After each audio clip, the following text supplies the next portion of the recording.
Management of empire assets हम लोग देख रहे थे।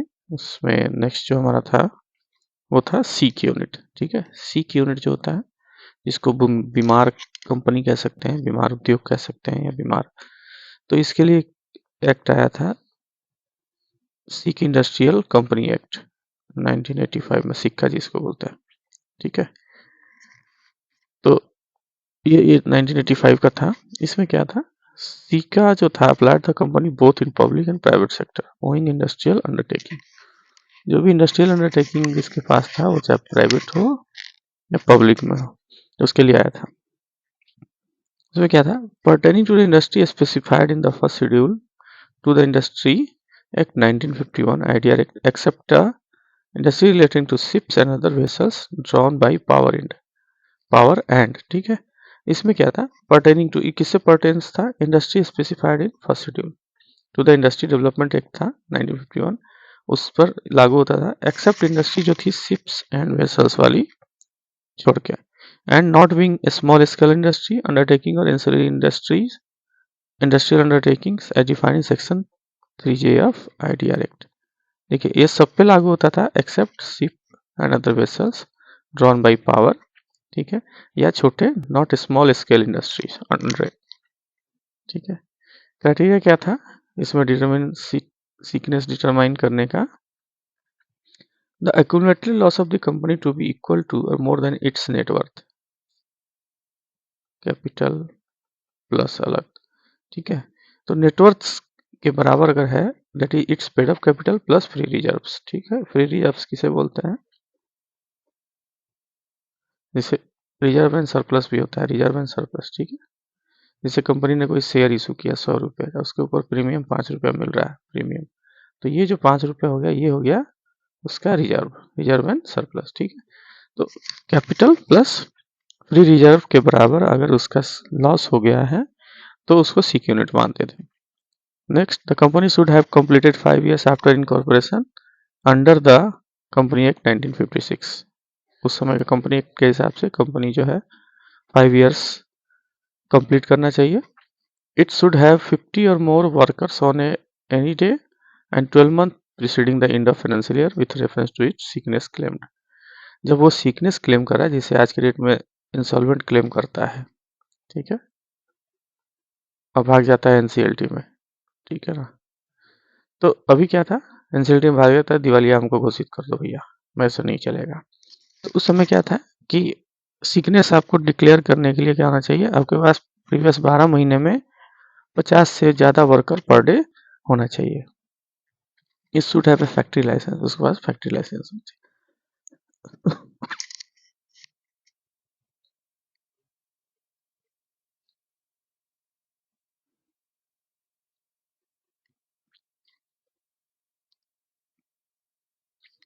Section 31GA of the amendment 1993, इसमें जो सेक्शन में अमेंडमेंट किया गया था, डिफाइंड नेटवर्क को डिफाइन किया गया as sum of the paid up capital plus free reserves. जो पेड अप कैपिटल है फ्री रिजर्व्स है, while the term free reserves meant all the reserve created out of the profit and share premium accounts। ठीक है, free reserves में क्या आ गया, profits and share premium जो मैंने आपको बताया, but not include reserve out of revaluation of assets. आपने रिवैल्यूएशन करा लिया किसी एसेट्स का और उसमें जो एक्स्ट्रा आपका बना, आपने उसको फ्री, इसमें फ्री रिजर्व्स में आप, हम लोग उसको नेटवर्थ में कैलकुलेट नहीं कर सकते। Write back of depreciation provision reserve created out of application. तो ये तीन चीज़ें छोड़ के जो आपका होगा net worth, that is capital plus free reserves. ठीक है, ये डिफाइन किया गया। The sick industrial company act 1985 SICA was then enacted to make a special provision for the timely detection of sick companies owing industrial undertaking. ठीक है, जो industrial undertaking जिसके पास था तो उसको डिक्लेयर करने के लिए जो है ये प्रोविजन लाया गया। The board of industrial and financial reconstruction was formed under the SICA to determine the sickness of such industrial company and to prescribe measures either for revival of potentiality viable units or the closure of unviable companies। ठीक है, तो ये एक board बनाया गया था, BIFR, board for industrial and financial reconstruction, form किया गया अंडर सिक्का। ठीक है, सिक इंडस्ट्रियल कंपनी एक्ट के तहत, किसके लिए, to determine the sickness of industrial companies and prescribe measure either for revival and potentiality with effect from December 2016. 2016 में जो है the SICA has been repealed by the sick industrial company special repeal act 2006। Friends एक बार ध्यान रखिएगा, जब भी BJP की गवर्नमेंट आती है तो बहुत सारे चेंजेस होते हैं, ठीक है। सीका जो है उसको कैसे रिपील कर दिया गया, sick industrial company repeal act 2003 से।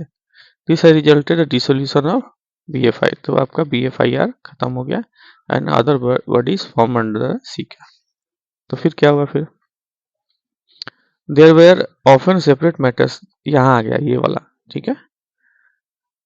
Often separate matter pending under different statute such as SICA and Company Act before various and with the respect of company. These often cause confusion and conflict regarding jurisdiction of such bodies. तो इसके कारण इसी को हटाने के लिए क्या किया गया, सिंगल फोरम बनाया गया, ठीक है। तो NCLT बनाया गया एंड NCLAT बनाया गया, national company law tribunal, NCLT हो गया, और NCLAT इससे ऊपर का हो गया NCLAT, national company law appellate tribunal, ठीक है। तो कंस्टिट्यूट किया गया कंपनी एक्ट 2013 के थ्रू। तो एनसीएलटी के पास क्या जुरिडिक्शन है, the NCLT has a jurisdiction to hear matter with respect to amongst other the management of the company, merger and amalgamation and revival rehabilitation of the companies. ये ज़्यादा इसको company वाले बजाते हैं, ये वाला तो बहुत कम, ये आपको सुनने को बहुत कम मिलेगा। सबसे ज़्यादा इसी पर आजकल दिमाग लगा रहे कंपनी।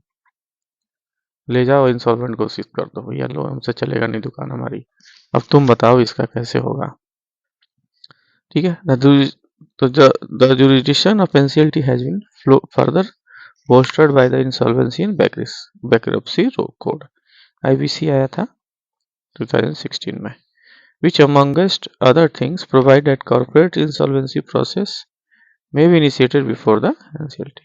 कॉर्पोरेट इंसॉल्वेंसी जो था NCLT के तहत आप कर सकते हैं। कंपनी एक्ट के तहत NCLT बना, एनक्लैड बना, और इसी के साथ फिर बैंक्रप्सी आया, जिसमें आपने जो है IBC 16, जहाँ पे आप NCLT के बिफोर जो इंसॉल्वेंसी प्रोसेस आप इनिशिएट कर सकते थे। With bankruptcy code coming into effect, all proceeding pending before the BIFR and AIFR stand abated. However, the entity whose reference has been abated may be initiated fresh proceedings before the NCLT under the bankruptcy code that corporate insolvency resolution within 180 days of the commencement of bankruptcy code। कहता है कि however the entity whose reference has been abated may initiate fresh proceeding। fresh proceeding initiate कर सकता था NCLT के सामने under the bankruptcy code within 180 days of the commencement of bankruptcy code, that is December 16। Further, as per the provision of the repeal act and repeal of SICA would not affect any order sanctioning a scheme under the scheme। तो जो इसके तहत जो order हुआ था उसको कोई affect नहीं था। प्रोसीजर क्या था, procedure for rehabilitation of sick companies under the bankruptcy code. Bankruptcy code जो था उसके अंदर क्या प्रोसीजर था, तो इसमें कहता है the bankruptcy code attempt to harmonise the process of insolvency restructuring and rehabilitation under the umbrella of corporate insolvency resolution process. Bankruptcy code के तहत क्या था, attempt to harmonise the process of insolvency restructuring and rehabilitation under the umbrella of the corporate insolvency resolution process. Under the bankruptcy code, the process for corporate insolvency may be initiated by financial creditor। financial creditors जो भी हो गए, creditors मतलब banks, debtor मतलब company, financial debtors मतलब company, तो वो initiate कर सकते थे। एंड ऑपरेशनल क्रेडिटर और company irrespective of whether the sum owns the industrial undertaking or not itself insolvency applicant, ये लोग इनिशिएट कर सकते थे। जिसमें क्या क्या हो सकता है, फाइनेंशियल क्रेडिटर बैंक हो गया, ऑपरेशनल क्रेडिटर उसके स्टाफ हो गए, ठीक है, और द कंपनी इरेस्पेक्टिव, कंपनी खुद से भी। तो ब्रीफली अंडरस्टूड में, the corporate insolvency proceeds when there is a debt in respect of which the corporate debtor has been committed default. The amount of default should be 1 lakh और more, 1 lakh से ऊपर का default होना चाहिए। अभी कुछ अमेंडमेंट इसमें आया है IBC में, मैं आपको आगे बताऊंगा, ठीक है। It is pertinent to note that पहले क्या था कि कोई भी आदमी जाके जो है इंसॉल्वेंसी उसके ऊपर अगेंस्ट लगा सकता था, इंसॉल्वेंसी, ठीक है, कॉर्पोरेट इंसॉल्वेंसी लगा सकता था। अभी क्या है, उसके लिए परसेंटेज फिक्स कर दिया है कि जो भी आपका मेंबर है वो 60% 40% का रेशियो है, वो बता दूंगा मैं आपको। It is pertinent to note that the bankruptcy code aims to move away from the sickness test encapsulated under the SICA since repealed and discussed above 2013, which now stand deleted, to the cash flow test allowing the more objective standard evaluation.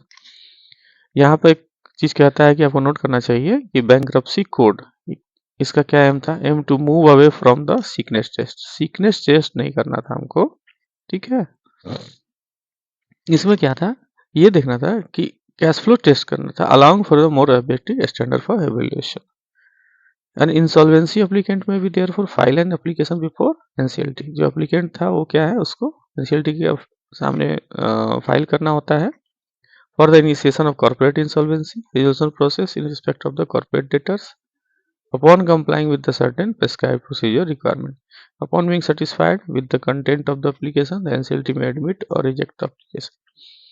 कोई भी आदमी जो है corporate insolvency के लिए, जो कोई भी आदमी कैसे, मतलब फाइनेंशियल क्रेडिटर्स, एफआई, एफसी, ठीक है, ऑपरेशनल क्रेडिटर्स और कंपनी इटसेल्फ, वो एनसीएलटी के सामने जो है कॉर्पोरेट इंसॉल्वेंसी के लिए फाइल कर सकता है, और एनसीएलटी जो है ऑन द बेसिस ऑफ उसका रिटर्न फाइलिंग उसको चाहे तो एडमिट या रिजेक्ट कर सकता है।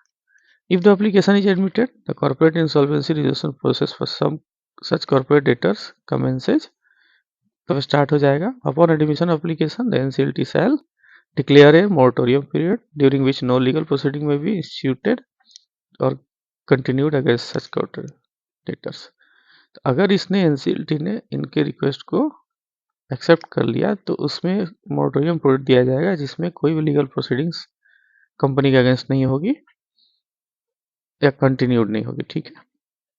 और एक आईआरपी आपको अपॉइंट होगा, interim remuneration professionals.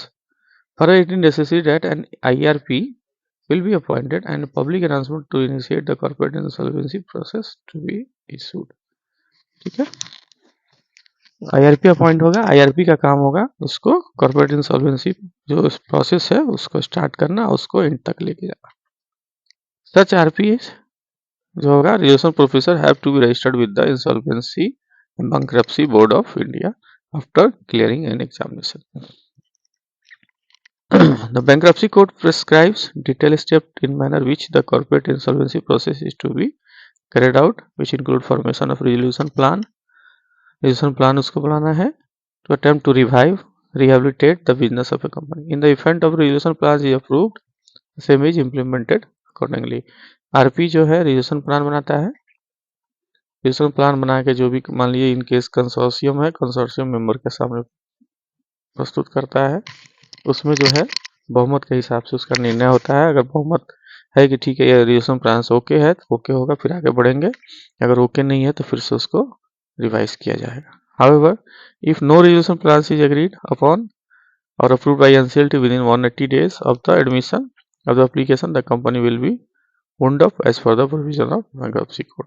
अगर रिजोल्यूशन प्लान किसी कारणवश नहीं एग्री हुआ या एनसीएलटी ने अप्रूव नहीं किया तो उसका जो है कंपनी का जो है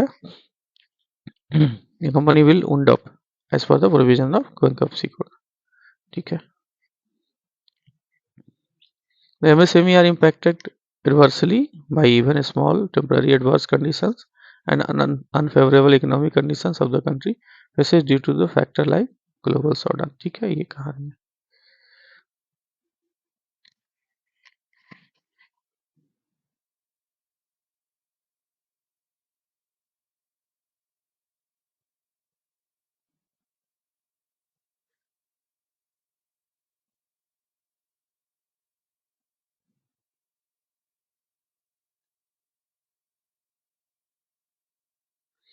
देखिए एक कंपनी एडवाइस थी, एक the proposal for revise the existing definition of sickness and procedure for assessing viability of CQ was placed in 13 standing advisory committee on MSME, where in it was decided that the Ministry of MSME Government of India would constitute a committee to examine the proposal.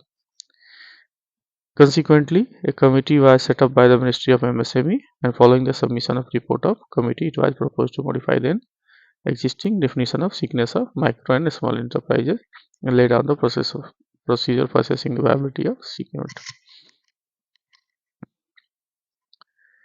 देखिए,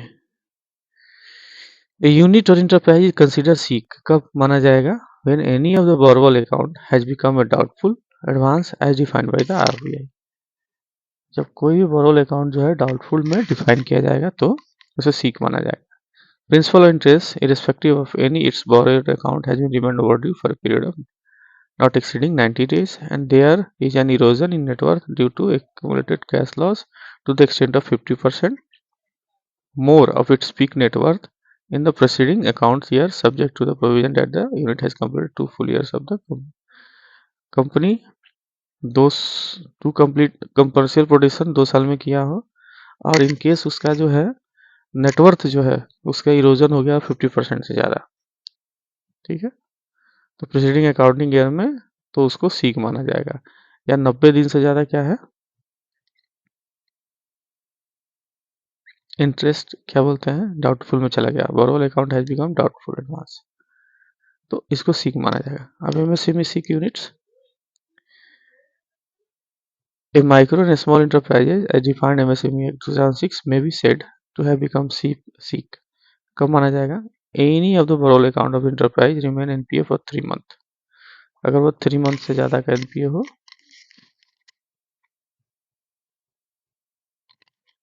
दूसरा, there is a erosion in net worth due to accumulated loss to the extent of 50% of its net worth during the preceding accounting year. ठीक है, तो 50% से ज़्यादा अगर उसका loss हो गया हो पिछले 2 साल के अकाउंटिंग ईयर में, तो further an earlier stipulation that the unit should have been commercial production for at least 2 years was removed. बाद में इसको हटा दिया गया. The criteria will enable bank to detect sickness at early stage and facilitate corrective actions. Revival of viable units. Viable units के revival के लिए corrective action. The guideline also provide procedure to be adopted by the bank before declaring any unit as unviable. ठीक है, देखिए, bank have been advised that the decision on viability of units should be taken at the earliest but not later than 3 months of becoming sick. 3 महीने के भीतर आपको कर लेना है under any circumstances, and rehabilitation of package should be fully implemented within 6 months from the date of unit declared as a potentially viable or viable. ठीक है, causes of sickness क्या हो सकता है?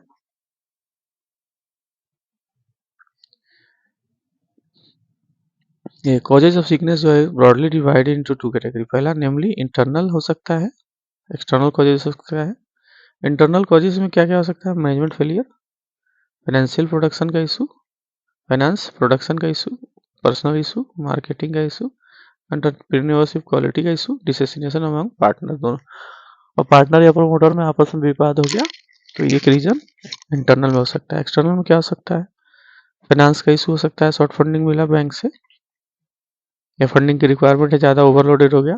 प्रोडक्शन का इशू हो सकता है, मार्केटिंग का हो सकता है, लैक ऑफ डिमांड, जो उसने सामान प्रोडक्शन बनाए उसकी डिमांड कम हो गई, पावर शॉर्टेज हो गया, इक्विपमेंट प्रॉब्लम्स हो गया, मिसलेनियस हो गया. Various reliefs and concession for rehabilitation of the viable units such as waiver, reversal of penal interest or damage charged from the accounting year of the unit in which it started incurring loss continuously, reduction in rate of interest, term loan, working capital, conversion of irregularity in working capital facility, velocity और funding etc. ये क्या है?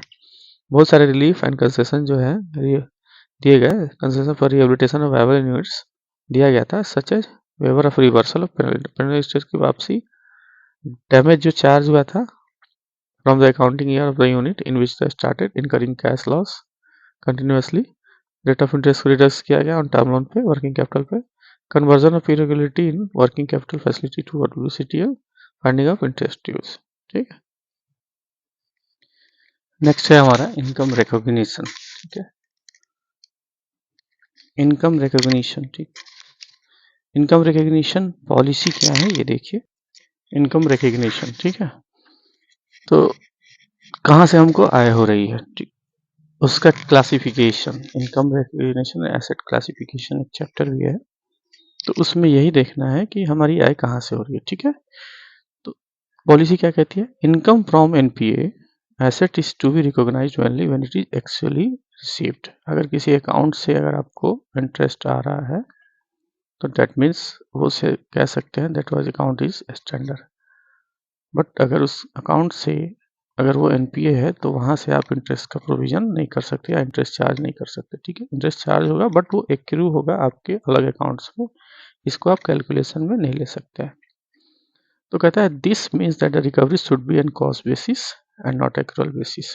ठीक है, cash basis होना चाहिए। Accrual basis के basis पर आप एनपीए में इंटरेस्ट चार्ज करते जा रहे हैं और बदलते उसको प्रॉफिट एंड लॉस में लेके जा रहे हैं, तो ये नहीं, कैश होना चाहिए। ठीक है, however in line with the international best practice interest on advance against deposits NSC KVP IP life insurance policy may be taken into income account on due date of accrual basis provided adequate margin is available in the account। ठीक है, अब इसमें क्या है, आपने LIC policy के against दिया तो इसकी जो मैच्योरिटी डेट है उस डेट के हिसाब से जो है आप इसको एक्रूअल बेसिस पे इंटरेस्ट इनकम में कैलकुलेट कर सकते हैं। ठीक है, बजाते कि वो मार्जिन उसमें सफिशिएंट मार्जिन है। जैसे एलआईसी पॉलिसी के अगेंस्ट में आपको 10% मार्जिन हम लोग लेते हैं सरेंडर वैल्यू का, एसबी का, एनएससी के अगेंस्ट में 25%, ठीक है, केवीपी के अगेंस्ट में 25%, ठीक है, सॉरी एलआईसी में 10%, एनएससी केवीपी और आईवीपी में 50% है शायद। ठीक है ना, इतना मार्जिन लेते हैं हम लोग। Fee and commission earned by the bank as a result of renegotiation and rescheduling of the outstanding rates should be recognized on cash accrual basis over a period of time covered by negotiated and rescheduled extension of credit। जो भी commission है, fee and commission earn by the bank as a result of renegotiation, कोई renegotiation किया या rescheduling किया outstanding dates का, तो वो शुड भी रिकॉग्नाइज होगा on accrual basis. Accrual basis के बेसिस पर रिकॉग्नाइज होगा over the period of time covered by renegotiated or rescheduled extension of credit। If the government guarantee advance becomes NPA, अगर कोई गवर्नमेंट गारंटी वाला advance NPA होता है, the interest of such advance would not be taken to the income of account। तो जो interest होगा उस advance का वो इनकम में नहीं लेंगे unless the interest has been realized, जब तक कि उसका इंटरेस्ट रियलाइज ना हो जाए। On an account including bill purchased and discount and government guarantee accounts turning NPA, banks should reverse the interest already charged and not collected by the debiting profit and loss account। ठीक है, तो इसमें क्या होगा कि including जो है on an account including bill purchase and discounted and government guarantee का अकाउंट जो है अगर टर्न हो जाता है एनपीए में, तो जो इंटरेस्ट उसने चार्ज किया है, मान लीजिए 90 डेज का चार्ज किया है, तो and not collected by debiting profit and loss account and stop for charge, क्या बोला एक second, government guarantee account turning NPA, bank should reverse the interest already charge. ठीक है, already charge and not collected by the debiting profit loss, stop further application of interest, उसमें NPA account में interest application नहीं लगाना। Fee commission and similar income in respect to the past records if uncollected should also be reversed. जो भी fee commission आपने लिया है या सिमिलर इनकम रिस्पेक्ट किसी पीरियड में लिया है आपने पास पीरियड में, तो if uncollected should be reversed. ठीक है, उसको रिवर्स करना है। Interest realise on NPA may be taken into account income account provided the credit in the account toward interest are not out of fresh and additional credit facility sanctioned to the borrower concerned। ठीक है, अब कहता है interest realise on NPA, NPA का interest अगर realise होता है तो आप उसको इनकम अकाउंट में ले सकते हैं, provided the credit in the account towards the interest are not out of fresh and additional credit facility sanction to the borrower. ठीक है, बैंक में continue to record such accrued interest but not realised, आप accrue कर सकते हैं, realise नहीं कर सकते in a memorandum account in their books which should not be taken into account for computing gross advance. ठीक है, आप इसको इंटरेस्ट चार्ज करिए, अलग हेड में रखिए, एक्रू करिए, बट आप इसको जो है ग्रॉस एडवांस में कैलकुलेशन में नहीं ले सकते। ठीक है, okay. The finance charge component of the finance income on the leased assets which has accrued and was credited to the income account before the assets become non-performing and remaining unrealized should be reversed और provided for the current account period, ठीक है। जो भी finance charge है, the finance charge component of the finance income on the lease asset, कोई lease asset है which has accrued, अगर accrue हुआ है and was credited into income account, आपने इनकम अकाउंट में क्रेडिट कर दिया है before the assets become performing non performing and remaining unrealised should be reversed और provided in the for in the current account period, उसमें reverse करना है। अब आता है मेन इंपॉर्टेंट फंक्शन है हमारा एसेट क्लासिफिकेशन, क्या होगा।